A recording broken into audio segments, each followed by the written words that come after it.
Hi guys, welcome back to Forgetful Scholar, and this week we're going to do a book tag because I did not read at all this week. I got like 50 pages into a cozy mystery and I just wasn't in the mood. So I saw Brandy Reads did the reread book tag, so I was like, girl, coming in clutch like always, saving my bacon. All right, so that's what we're gonna do today. Okay. So, question one. Let's assume you do reread if you're doing this tag. So where do you sit on the rereading scale from almost never to all the time? I guess in the middle of a good amount. It's not all the time and it's not never. Maybe 3 to 4 times a year. If I do revisit or reread a book, I don't usually do a video about it. I have been working my way through the Mallory series again, and that's something I reread all the time, and I want to reread the Dresden Files, and I'm 2 books into that one, and those I've done videos on, and I really have to get back to it, but you know, those are the only ones I guess you will see on the channel, I guess. And if I do revisit or reread, I let you guys know. But yeah, like maybe 3 to 4 times a year, I guess. Okay, question 2.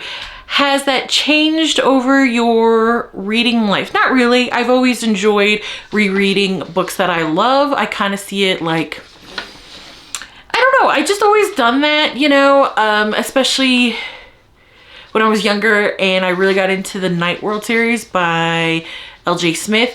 They didn't come out fast enough for me, so I would reread the books I had for that series until the next one came out. So I guess it was just always a habit of mine.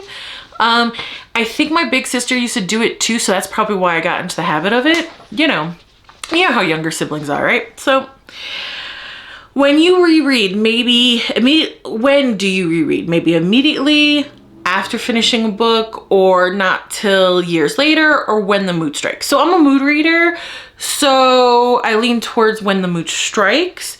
However, over the years I realized that if I reread a book too soon, I don't enjoy myself. So it's sort of a compromise. Like if I just finish a book and like, oh, I want to read it again, I'm like, no, I just read it. Let it sit for a couple months and then I'll reread it, because that's when I will enjoy it. You know, it's, if I reread it immediately, I don't enjoy that. It's not for me. So I have to at least a couple of months, at least 2 to 3 months before I'll think about, let myself revisit, I should say. Yeah. Okay, question number 4. Why do you reread books? I find it comforting, like visiting old friends. And yes, I know how crazy that sounds. Okay, I know they're not real. Okay, all right. I don't know. It's just, especially since I am a mood reader, I have found revisiting books that I love, like 5-star books that I love, helps me get out of reading slumps, you know? So it's almost like a sure bet I'll enjoy it, if that makes sense. Like right now, I need to revisit something because this is definitely a reading slump. And it came out of nowhere because the last couple weeks I got like 3-star books, which I've enjoyed, but like nothing like wonderful. So I think that's why it kind of, I'm like, I'm not in the mood, you know? So I definitely should revisit a 5 stars for myself to get back into the mood.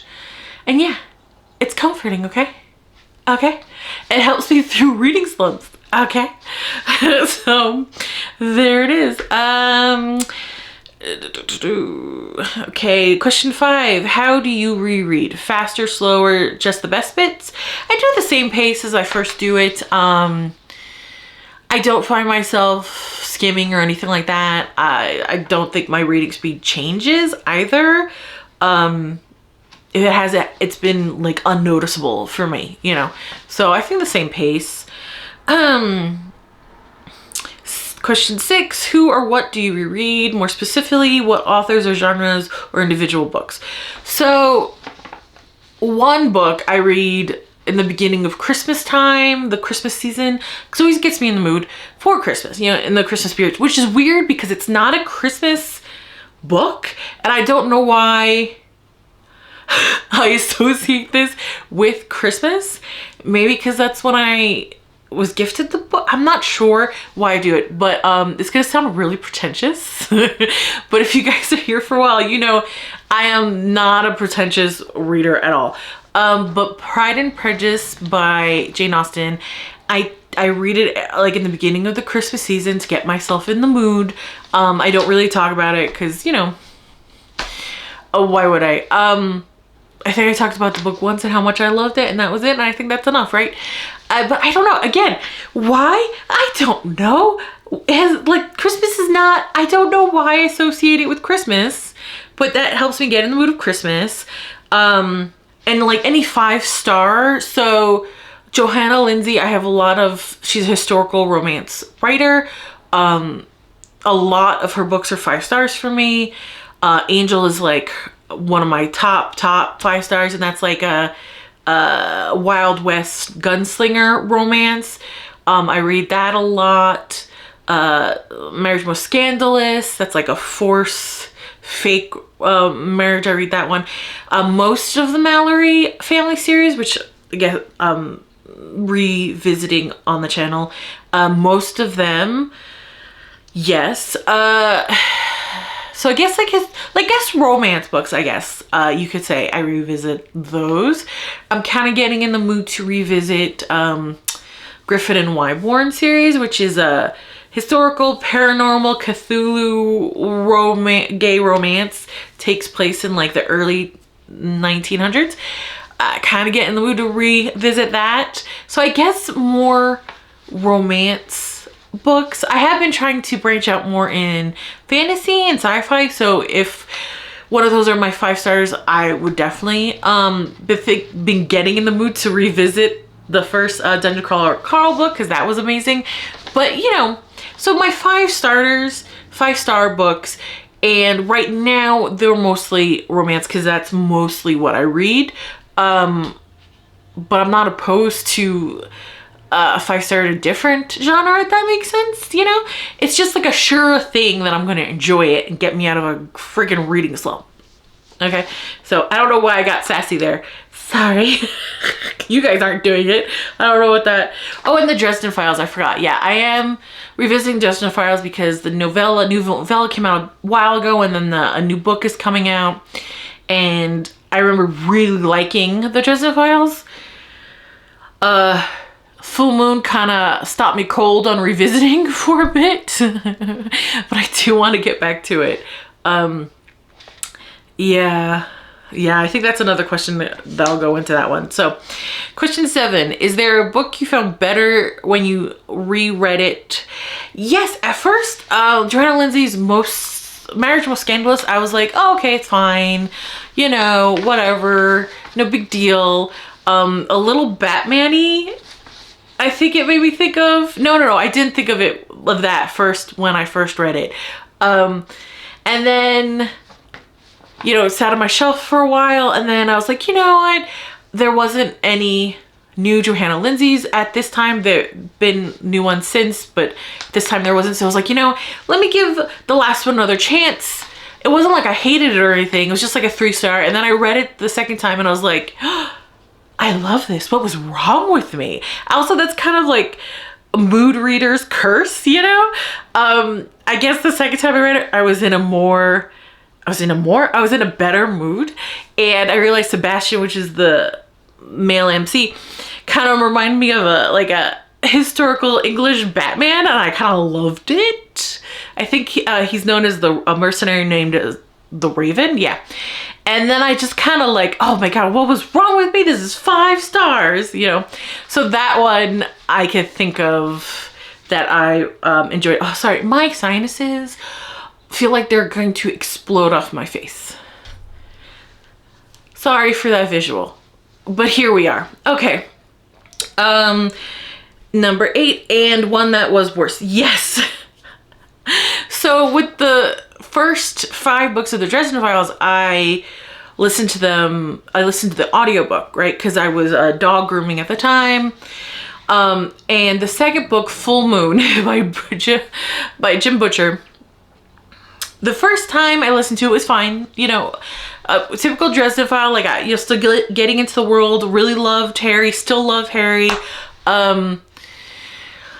the second time I think I like completely ranted with you guys on the Grand Canyon video vlog, because, you know, going up to the Grand Canyon, I went with my family members, and we put on,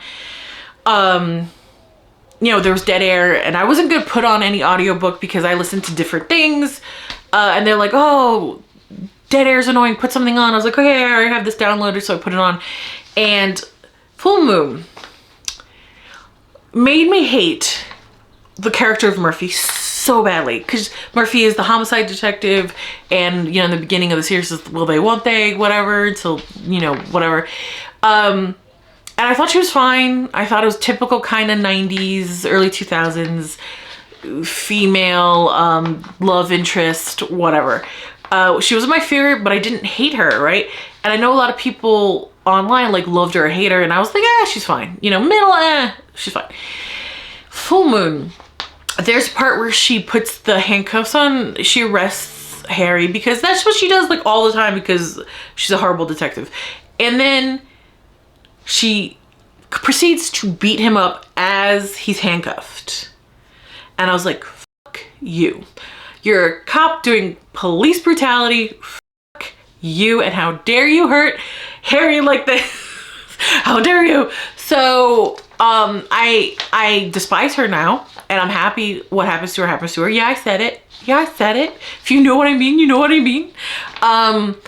Because geez, and I can't believe that one scene I missed when I originally listened to it changed my whole feelings about this whole, like, this character. It's main character, like a secondary main character in the whole series, so completely. It boggled my mind. I was losing it. I was like ranting to like one of my dearest friends who got me into the Dresden Files, and she's like, yeah, because I always kind of wondered why you were fine with Murphy, because you usually hate shit like this. And I was like, yeah, I missed that whole scene. She's like, oh yeah, that would do it. I was like, I can't believe one scene changes my whole perspective. And she was like, well, I figure that's just how he writes women. And I was like, it's not, because I've read his high fantasy, the Spiral one, and the women there, maybe a little drier, but aren't bitches. Like, they're strong, capable women without crossing that line into bitch. So I was like, no, he's a good character writer. Like, I'm thinking he did this on purpose, and people just loved Murphy, so he changed trajectory on what he was going to do with Murphy. I mean, that's my speculation. I don't freaking know. But like, and that's why I kind of stalled out on the Dresden Files, because I was like, man, that's so wild to me. One scene, one missed scene can change your whole perspective on a character. And I was like, it makes sense, but like, can't believe I missed that scene, right? And I told you I ran about it. I told you. Okay, so, and like the answers to the question on the paper, because I wouldn't remember, is like literally, I effing hate Murphy. That's what I wrote on the paper. So there we go. All right. Question 9, and I believe this is the last question. Which one book have you reread the most? So I would probably go with Pride and Prejudice from Jane Austen, because like I said, it's just a Christmas book for me. And I know Christmas is not, it's not in the book, but like, it's a Christmas book for me. I don't know why it's not a Christmas book. I get it. I understand. I get it. Stop yelling at me. I understand. But for some reason, it just gets me in the Christmas mood. Also, I have read Angel from Johanna Lindsey like a lot. So I had to be like, oh, which one? And I guess because like, if someone's interested in reading historical romance, Angel is one of the very few I loan out, be like, oh, you'll love it. Try it, you know. Sticks in my mind. It's like, oh yeah, that one. I don't think I read it as much as like it's one of the top picks for me to loan out. I do read it a lot though. I love Angel, and and one of the things I love about that book is that the main girl, the main female MC, she's not like this gorgeous beauty right out of the box, you know. She's she grows on him, and more Angel falls in love with her, the more beautiful she becomes. And I'm like, oh, that's so sweet, you know? But no, I have to go with Pride and Prejudice, just the law of averages, because I do start reading it, I think like December 1st, you know? So, and sometimes it's not even a conscious thing. I'm like, oh, you know, Christmas time, not really in the mood, gotta get in the mood to put up the tree.